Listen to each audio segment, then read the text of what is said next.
I'm giving the floor straight away to Rosemary Pestana, who's going to give, as I mentioned, the dimension and the impacts here in Jersey for local populations.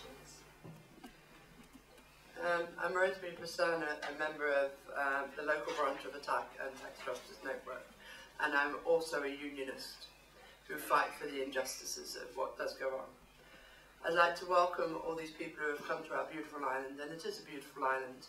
We have the golden beaches and the clean water, and it could actually bring in the tourists back. Hopefully one day it will. But as you fly over, you see the divide. From the air, you actually see the open spaces, the big houses and the swimming pools, till you hit St Helier, and that's the concrete jungle where I live. Flats all around us, and it really isn't appropriate to actually live like that. We also see a divide in Jersey of the very rich and the very poor. We have an income support system, a mechanism which is supposed to help the low paid. Well, that's fine if you've been in the island for 5 years or more. You will claim that back on income support, and over 8,000 people do claim this back. Now, we're not just talking about lone parents, elderly, or people who can't work. We're talking about workers who don't earn enough money, and they have to rely on the income support to live. But with the high prices we have here, you're paying between $1.12 and $1.59 for a loaf of bread. I'm sure nowhere else does. I know in England alone you could pop down to Asda and pick up a loaf of bread for 30p. And this is the impact that it has on us as low paid. But what to me is worse is the fact that if you chose from an EU country to come and work and live in Jersey, you're able to. But I have a stamp in my passport stating I am not allowed. They have an agreement with the UK that we can actually live and work in the UK. But any other EU country, I'm not allowed to go and live and receive benefit from the European community. This is about 4,500 of us actually have that stamp in our passport.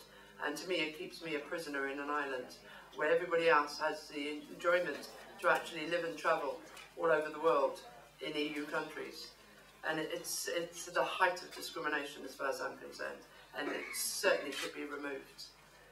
My mother came to Jersey just after the Second World War.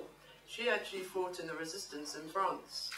Now, for her to actually live in the island, she had to change her nationality and become a British subject, which now she has a stamp in her passport. And that's a thanks she has for actually fighting for our freedom, and it's just not acceptable. She too was a trade unionist, and she's fought all her life the injustices which do go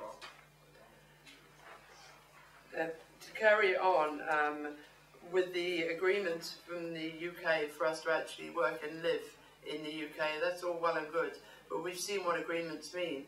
We have only just been told this month that our health agreement is coming to an end, and we will have to have health insurance for people who are going over to the UK to have treatments. Well, the majority of people in Jersey can't even afford house insurance, let alone health insurance. And this is going to be causing a great divide again, because you're going to have people who are not going to be able to go over to the UK and have the treatment they deserve. And that is wrong on its own. The majority of people, I would say half the population, are on a minimum wage or just over, which equates to between 15,000 and 18,000 a year, and yet we're told the average wage is 30,000.